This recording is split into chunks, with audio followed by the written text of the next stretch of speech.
Hello guys, ફરીવાર YouTube ચેનલમાં આપનું હાર્દિક સ્વાગત છે. ચલો મિત્રો, આપણે વિડીયોમાં વાત કરવા જઈ રહ્યા છીએ કે શું તમારે ઇન્ડિયન ગેસની તમે જે બોટલ ભરાવો છો તેના પૈસા તમારા તેની સબસિડી જે હોય છે તે તમારા એકાઉન્ટમાં જમા થાય છે કે નહીં તે તમારે કઈ રીતના ચેક કરવું તે હું વિડીયો બતાવીશ. મિત્રો, વિડીયો તમે એકવાર પૂરેપૂરું જોજો અને મિત્રો આવા દરેક પ્રકારના વિડીયો તમારા સુધી ઝડપથી પહોંચી રહેશે. તે માટે તમે હજુ પણ તમે અમારી ચેનલ સબસ્ક્રાઇબ ના કરી તો પહેલા અમારી ચેનલ સબસ્ક્રાઇબ કરો અને બાજુ પેલા બેલ બટન પર ક્લિક કરવાનું ભૂલશો નહીં. તો તમારે ઓનલાઈન કઈ રીતના તમારે ચેક કરવું, જે તમારી સબસિડી કઈ રીતના ચેક કરવી, જમા થાય છે કે નહીં તે હું આ વિડીયોમાં બતાવીશ. તો હજુ પણ તમે મિત્રો અમારી ચેનલ સબસ્ક્રાઇબ ના કરી તો પહેલા અમારી ચેનલ સબસ્ક્રાઇબ કરવું અને બાજુમાં પેલા બેલ બટન પર ક્લિક કરવાનું ભૂલશો નહીં. તમારે ઓનલાઈન કઈ રીતે તમારી ચેક કરવી તે હું આ વિડીયો બતાવીશ. મિત્રો, તમે ઘરે બેઠા પણ તમે તમારા મોબાઈલથી પણ તમે ચેક કરી શકો છો કે તમારી જે ઇન્ડિયન ગેસની જે બોટલ બતાવે ભરો છો, એટલે કે તમે ઘરે બેઠા પણ તમે ચેક કરી શકો છો કે તમારી ઇન્ડિયન ગેસની જે તમે બોટલ જે તમે ભરાવો છો તેની સબસિડી તમારા એકાઉન્ટમાં જમા થાય છે કે નહીં થતી તે તમારે કઈ રીતના ચેક કરવું તે હું આ વિડીયોમાં બતાવીશ. તો ચલો આજે આપણે વિડીયોમાં આગળ વધીએ. વિડીયો તમે એકવાર પૂરેપૂરું જોજો કે તમારે કઈ રીતના તમારે સ્ટેપ બાય સ્ટેપ તમને બતાવવામાં આવશે. તો સૌપ્રથમ તમારે શું કરવાનું છે, ગૂગલમાં જવાનું છે. એટલે કે તમારે ગૂગલમાં ન્યૂ ટેબ તમારે ચાલુ કરી દેવાનું છે. એટલે કે ન્યૂ ટેબ તમારે ચાલુ કરી લેવાનું છે. ત્યારબાદ તમારે ટાઈપ કરવાનું છે માય એલપીજી. માય એલપીજી તમારે ટાઈપ કરવાનું છે. માય એલપીજી ટાઈપ કર્યા બાદ તમારે સર્ચ કરવાનું છે.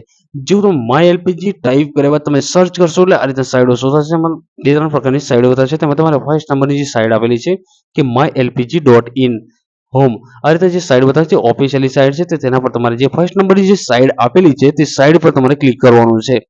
જેવું તમે તે સાઈડ પર તમે ક્લિક કરશો એટલે આ રીતે જે ઇન્ડિયનનું જે આ જે એલપીજીની ગેસની જે સાઈડ છે તેની જે હોમ પેજ છે, આ રીતના જે ઓફિશિયલી સાઈડ છે તે આ રીતના હોમ પેજ છે. તેમાં તમારે શું કરવું છે, આ રીતના ત્રણ પ્રકારના બોટલ બતાવશે સાઈડમાં. તેમાં તમારે ઇન્ડિયન જે લખેલું છે, જે બોટલ પર જે ઇન્ડિયન લખેલું છે તે બોટલ પર તમારે ક્લિક કરવાનું છે. જેવું તમે તે ઇન્ડિયન બોટલ પર લખેલું છે તેના પર તમે ક્લિક કરશો, આ રીતના અલગ અલગ પ્રકારના સ્ટેપ બતાવશે. તેમાં આ રીતના નીચે આવવાનું છે. નીચે આવવાનું છે આ જગ્યા પર આ રીતના અલગ અલગ પ્રકારના બતાવશે, અલગ પ્રકારના સ્ટેપ. તેમાં તમારે શું કરવાનું છે, આ બતાવશે check in you need KYC. તે રીતના અલગ અલગ પ્રકારના સ્ટેપ બતાવશે. તેમાં તમારે જે સ્ટેપ બતાવવામાં આવેલું છે આ રીતના જે ગીવ યોર ફીડબેક ઓનલાઈન, તો આ સ્ટેપ પર તમારે ક્લિક કરવાનું છે. જેવું તમે તે સ્ટેપ પર તમે ક્લિક કરશો એટલે આ રીતના અલગ અલગ પ્રકારના 5 સ્ટેપ બતાવશે. તેમાં પહેલો સ્ટેપ છે એલપીજી. તો આ જગ્યાએ આપણે જે એલપીજી નું જે આપેલું છે, જે બોટલ બતાવે છે એલપીજી ની, તેના પર તમારે ક્લિક કરવાનું છે. જેવું તમે એલપીજી જે બતાવે છે તેના પર તમે ક્લિક કરશો એટલે કે આ જગ્યાએ બતાવશે કે select category and sub category to let us the help you. તો આ જગ્યા પર જે હેલ્પ માટેના જગ્યા પર અલગ અલગ પ્રકારના સ્ટેપ બતાવે છે. તેમાં તમારે જે સ્ક્રોલ કે નીચે તેના પર બતાવે છે, આ જગ્યા પર એક સ્ટેપ બતાવે છે કે સબસિડી રિલેટિવ. તો સબસિડી આ જગ્યા પર એક સ્ટેપ બતાવે કે સબસિડી રિલેટેડ નું જે ઓપ્શન બતાવે છે આ જગ્યા પર સબસિડી રિલેટેડ, તો તેના પર તમારે ક્લિક કરવાનું છે. જેવું તમે સબસિડી રિલેટેડ પર તમે ક્લિક કરશો એટલે આ જગ્યા પર સાઈડમાં બતાવશે નીચે. તમે જો મોબાઈલમાં તમે પ્રોસેસ કરતા હોય છે તો તમારો મોબાઈલ નીચે આ જગ્યા પર નીચે આવશે સબ કેટેગરી આવશે. તેમાં જગ્યા પર ફર્સ્ટમાં જ આવશે કે સબસિડી નોટ રિસીવ્ડ. તો જે આ સબ કેટેગરી જે બતાવશે, જેવું તમે જે આ સબસિડી રિલેટેડ પર તમે ક્લિક કરશો એટલે આ જગ્યા પર નીચે એક સ્ટેપ આવશે, તેમાં બતાવશે કે સબ કેટેગરી.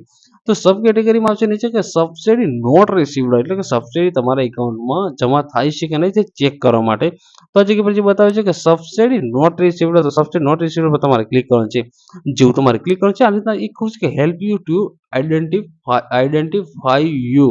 તો આ જગ્યા પર આઈડેન્ટિફાઈ યુ એટલે આ જગ્યા પર તમારો મોબાઈલ નંબર, આ જગ્યા પર જે બતાવે છે આ જગ્યા પર મોબાઈલ નંબર. તો જે મોબાઈલ નંબર તમારો અંદર જે રજિસ્ટ્રેશન છે, જે તમારા જે ગેસની જે ચોપડી હોય છે તેમાં જે રજિસ્ટ્રેશન છે તે મોબાઈલ નંબર હજી કે તમારે ટાઈપ કરવાનું છે. જેવું તમે ટાઈપ કરીને તમે સબમિટ કરશો એટલે તમારી ડિટેલ્સ જમા થઈ જશે. એટલે કે તમારી ડિટેલ્સ ફેચ થશે, તમને ડિટેલ્સ બતાવશે કે કેટલા પૈસા જમા થઈ ગયા છે. તે તમારી ડિટેલ્સ પૈસા જમા થાય છે કે નહીં થતા તે તમારું આ જગ્યાએ તમારી સ્ટેટસ બતાવશે. તો આવા દરેક પ્રકારના વિડીયો જાણવા માટે દરેક પ્રકારના વિડીયો તમારા સુધી ઝડપથી પહોંચી રહે તે માટે હજુ પણ તમે અમારી ચેનલ સબસ્ક્રાઇબ ના કરી હોય તો પહેલા અમારી ચેનલ સબસ્ક્રાઇબ કરો અને બાજુ પેલા બેલ બટન પર ક્લિક કરવાનું ભૂલશો નહીં. ચાલો મળીશું બીજા કે નવા વિડીયોમાં, મળતા રહેશું. થેન્ક યુ મિત્રો, આભાર. ચાલો મળીશું ફરી એક બીજા વિડીયોમાં. Thank you.